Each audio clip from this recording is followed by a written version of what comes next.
Has it been crazy? Is it running, or have you had a chance to kind of decompress and take an overall look at the program? I think it's been a little bit of everything. There's certainly been hectic times and a big push to try to do as much as we can, as fast as we can. But I think we've really done a good job as a staff of also making sure we're taking time for the right things and spending enough time on relationships, getting to know people, understanding how to do things really the right way at Clemson and to be effective so that we don't waste time. As a new coach, I'm sure you've got a laundry list of items. This is what we have to get accomplished before the season starts. But maybe what was one or two things that you said, this has to be done, we need to get through this before the season starts? Well, I think there was a lot of discovery in that. Certainly recruiting is always a priority, so besides that relationship piece of really trying to build those bonds with our current team, be really objective in assessing what do we need, what do we lack that can only be brought to the program through new players. And so certainly a big emphasis on just looking at strengths and weaknesses, looking at immediate needs, looking at 3-year plans, and just where do we want to be in the future, what are we going to recruit towards, and then what are the things that are the most important at our university in terms of a student athlete. What do you have to be a great student at Clemson University? So a lot of discovery along those lines. And the benefit of our position is there's so many people around us who are doing it exceptionally well. So many established programs and coaches that have done an outstanding job of attracting not only great ball players in their respective sports, but the type of student that excels here and the type of person that fits into the Clemson family really well. You obviously have some great recruiting relationships from your time at Florida. How does it change being at Clemson? Do you just go back into those same doors, or is it different being at a Florida and a Clemson? Well, I tell you, one of the big advantages, certainly my time at Florida lended a lot of new relationships and connections in the Southeast and recruiting to the Southeastern Conference. But my time at Charlotte and living in North Carolina and relationships and bonds that were established during my time there have also been really, really critical in reestablishing our recruiting base here, trying to create a footprint.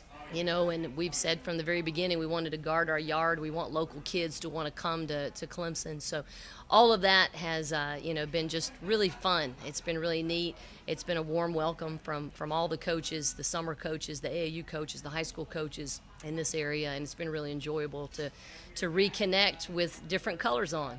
Amanda, when it comes to recruiting, how do you, as a new coach, no history here, how do you sell that vision to a recruit as you go into their home, and what do you tell them about Clemson as you're learning yourself? Well, I think there's an opportunity whenever there's something new to be part of something new, to establish something, to create a new era, and to put your own fingerprints and stamp on a program. And so I think great competitors are often compelled with that vision. The easy part of recruiting, if there is an easy part of recruiting, is this university is tremendous.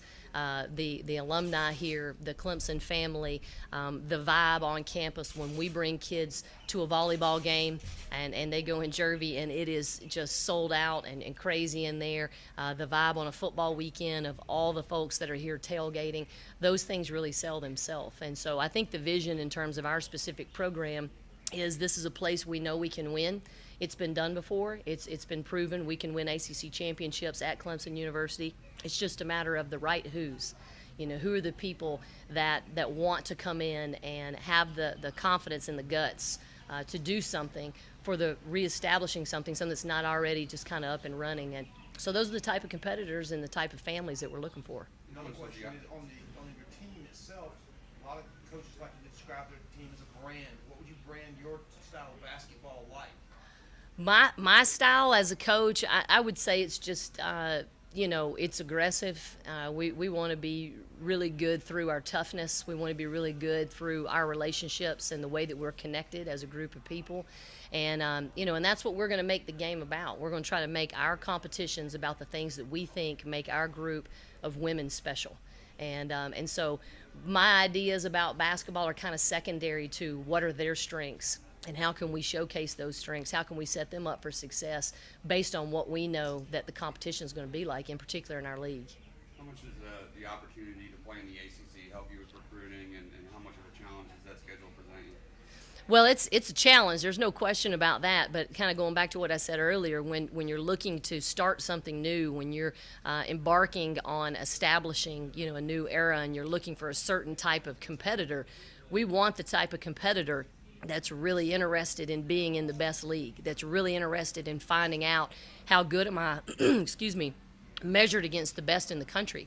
And and that was the ACC coming off of last year with the national champion, half of the Final Four coming from our league, and the leading RPI team in league in the country. So those are the people that we want to attract to Clemson. They're going to be excited about those opportunities and those challenges, not necessarily where Clemson finished last year or what Clemson's done over the last 5 or 10 years, but what can I bring to Clemson, and what does it mean to compete in the ACC, especially if it's someone who has professional aspirations on the basketball court. Not only do you have the ACC, but you've got Dawn down the road, and she's built a national power. You're used to going head-to-head with her. Does the dynamic change at all? I don't think so. I mean, I've got great respect for Dawn and her staff and what she's done there. And I think it's really just a huge benefit for us, because the thing that they've done is made women's basketball, girls basketball in South Carolina more important than it ever has been.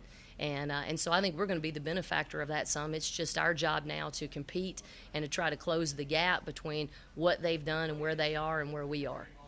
Do you go into it saying, obviously you're not going to compete against Dawn and some of these other schools right away, but when you put together your plan, you say 3 years is it where we want to kind of get to that level to where we're going head-to-head with the same recruits and beating them on the floor? Well, I kind of, jump back at you and say, we do want to compete with those people right away. I think that competing well is what we're really focused on right now as a staff and as a team. We're not going to go into any game this year, and we have a really challenging schedule this year, even outside of the ACC schedule. We're not going into any game thinking it'll be okay if we lose this one. We're going to go into every single game hoping to put our best foot forward and compete like champions and hope that the result ends up in a way that favors us. And that's the same way we're approaching recruiting as well. If someone says, no, I'm not interested, okay, we'll move on to the next person. But we're going to identify people that we think fit really well with our culture, with the Clemson culture, and with our university, and pursue them, with a lot of passion and with that really clarity around that vision, and see where it lands. But we're not going to back down. Who are a couple players you're going to build around this year who are going to be, those go-to players? I've been really pleased with our seniors and the way that they've responded to transition, to newness, a new way of doing things, which is probably very different to what they experienced in the past. Different voices, different set of expectations, and I think that those people deserve a great senior year, and I think they're working hard to create that for themselves. So I've been really, really pleased with our seniors who are really competing and training with that urgency that you have in your last year of college eligibility, and I hope they can sustain that and get some of those wins that I think will help them feel really good as they lead Clemson. Amanda, maybe it happened before you took the job, or maybe right after the job, after you got the job. Do you have to look back and say, well, let me see why Clemson has not been successful these 15, 16 years, and let me try and find out what has to change? Or do you throw out the past and just say, we're going at it from a plan that has worked for me in the past?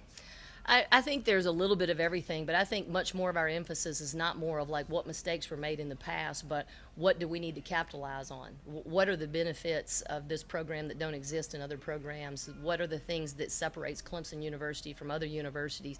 And let's really dwell on those things, the opportunities that exist, not necessarily dwelling on mistakes. I think whatever mistakes were made in the past, and mistakes are made everywhere, every year.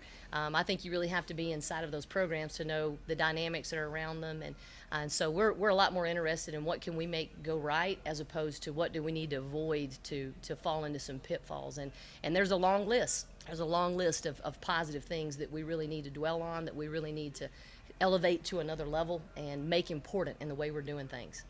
It hasn't been that long from your time in Florida to here, but have you noticed anything? Did anything stand out at you as having changed in the landscape of women's basketball? Oh, geez. It's just getting better every year. I mean, that's the thing.